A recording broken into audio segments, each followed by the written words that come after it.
You have been calling it laziness. The resistance to starting, the inability to sustain effort through things that other people seem to find manageable. The way certain tasks feel like moving through concrete, while others, the ones that aren't your job, aren't your responsibility, aren't what you're supposed to be spending your time on, flow without effort. You assumed the problem was discipline. The problem is not discipline. The problem is frequency. If that reframe just landed somewhere, hit like, it means this found the right person at the right time. Here is what laziness actually is in the cases where it is not laziness at all, which is most of the cases where the label gets applied. It is a high-performance system refusing to expend its full capacity on work it was not designed for. Not from stubbornness, not from lack of willpower, from a kind of intelligent conservation that the system deploys when it recognizes that the direction of the effort does not match its actual design. Think of an engine, a high-performance engine, the kind built for specific conditions, for a specific range of load and speed, installed in the wrong vehicle. The engine works, all the components are functional, the cylinders fire, the fuel burns, but the vehicle it's powering was built for different specifications. The gearing is wrong. The load profile is wrong. The conditions the vehicle is used in are the opposite of what the engine was designed to perform in, and the result is not the performance the engine is capable of. The result is constant strain, excessive heat, rapid wear, the engine running harder than it needs to for results that are significantly less than it should be producing. And from the outside, watching the vehicle struggle to perform what other vehicles handle the conclusion is something is wrong with the engine. Nothing is wrong with the engine. The engine is in the wrong vehicle. The exhaustion of doing work that doesn't match your design is not the tiredness of effort. It is the heat generated by a system running against its own specifications. Every hour spent forcing output in a direction that your actual capacities were not built to serve costs significantly more than the equivalent hours spent in alignment. Not because you are weak, because misalignment has a specific, measurable, energetic cost that aligned work does not. Seneca wrote, "Receding te ipse quanto potes." Withdraw into yourself as much as you can. Not permanently as a corrective, to find the interior frequency that is genuinely yours before allowing the external demands to drown it out again. The person who has been labeling themselves lazy has almost always been doing the opposite of which they have been pushing outward, harder and harder, against the resistance that is trying to tell them something. And the label is the punishment they have assigned to themselves for failing to overcome a resistance that was never meant to be overcome. Seneca also wrote, "Omnia Lucilii tempestinum nostrum est." Everything belongs to others.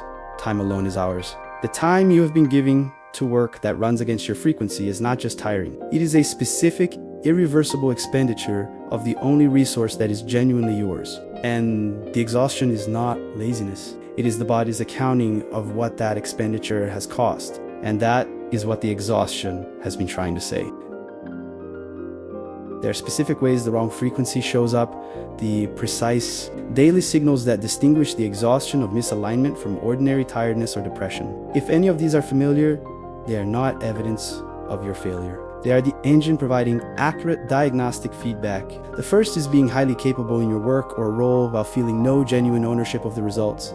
The competence is real. You can do the thing. You do it well by external measures.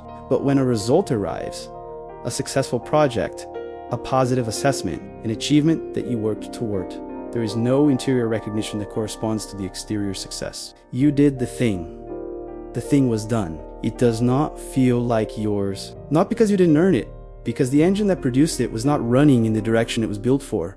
And the results of misaligned effort do not carry the specific weight that aligned effort produces. The competence is not the problem. The direction is. The second is dreading Sunday evenings, specifically. Not from tiredness, but from the precise knowledge of what Monday holds. The dread is not generic, it is targeted. It does not attach to the weekend's activities, to rest, to the absence of the work. It attaches to the return, and the specificity of the target tells you something important. The dread is not anxiety or laziness or weakness. It is a clear-eyed preview of a day that the system knows will require it to run in misalignment again. The dread is accurate. It is not a symptom to be managed.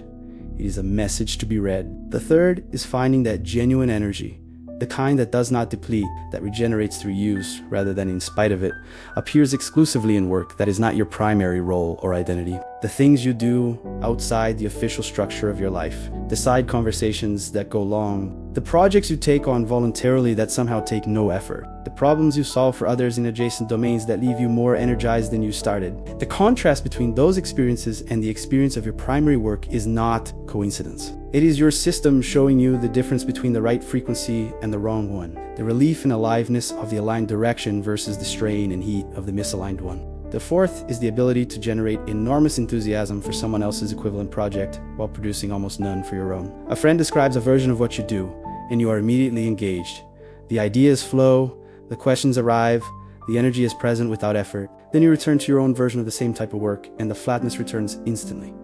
Same type of problem, same type of output, completely different energetic response.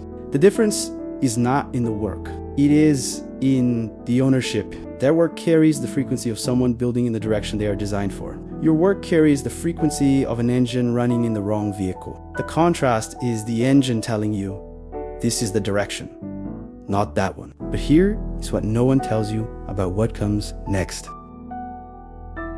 Here's the question that the misalignment is building toward. The one that the exhaustion, the dread, the absent ownership, the contrast between others' work and your own, all of it is pointing toward not a question about what you should do, not a question about what is practical or responsible or what the people in your life would understand. The question underneath all of that, what would actually feel right? Not what you are supposed to want. Not the answer that matches your qualifications or your history or the identity you have built.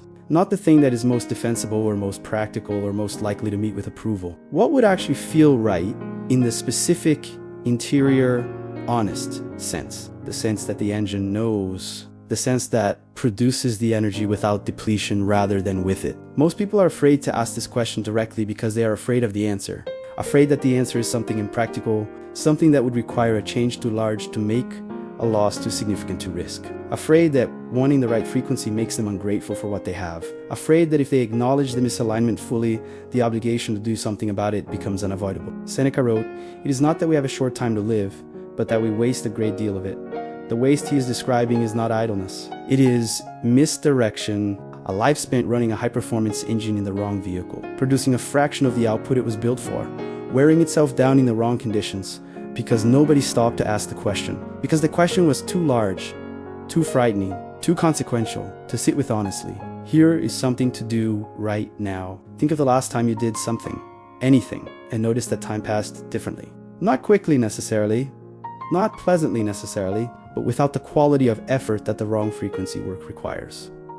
Without the heat, just work and time and the absence of depletion. Find that moment. Sit with what it was. Do not immediately reach for the reasons why it cannot be your primary work. Just notice what the engine felt like when it was running in alignment. That noticing is not a luxury. It is the only reliable map to the right vehicle. This is when everything begins to shift. You came into this video with a label for yourself. That label is wrong. Lazy is a verdict about a person's character, about their willingness to apply effort, their respect for obligation, their basic adequacy as a functioning adult. It is a moral assessment that you have been applying to what is actually a mechanical diagnosis. The engine is not insufficient. The vehicle is wrong, and no amount of willpower, discipline, or self-approach changes the specifications of either. What changes the situation is a different kind of attention, not the attention of self-improvement. The effort to become more capable, more disciplined, more able to produce output in the wrong direction. The attention of honest self-assessment, the direction I am running in, is not the direction I was designed for. The exhaustion is accurate feedback. The resistance is not a character flaw. It is the engine's refusal to pretend that the wrong vehicle is the right one. This does not require an immediate, dramatic change. The engine does not have to be removed from the vehicle overnight. What it requires is a shift in how you interpret the signals. The dread is not weakness. It is accurate. Preview. The absent ownership is not ingratitude. It is honest accounting. The contrast between misaligned and aligned work is not indulgence. It is calibration data. When you stop punishing yourself for the signals and start reading them, the map to the right vehicle begins to emerge. Not all at once, in the accumulation of honest readings. Seneca believed that the examined life, the one in which you look clearly at how your time is being spent and whether it corresponds to what actually matters, is not a luxury available only to philosophers. It is the basic necessary work of a person who refuses to waste the only resource that is genuinely theirs. The time you have been spending running in misalignment cannot be recovered, but the time ahead can be navigated differently. If you are willing to stop calling the resistance laziness and start calling it what it actually is, the engine telling you it has found the wrong vehicle and is waiting with considerable patience for the right one. You are not lazy. You never were. You have been running a high-performance engine in conditions that cannot use what you produce. The engine is intact, the capacity is real, the right vehicle exists. If this finally gave you a framework for what you have been carrying alone, write in the comments, wrong vehicle. Let's see how many of us have been misreading the signal. If Noctivius is new to you, subscribe. Every video here is about reading the signals your system has been sending. The next one goes deeper into what finding the right vehicle actually looks like. Don't keep running against the resistance before you understand what it's telling you.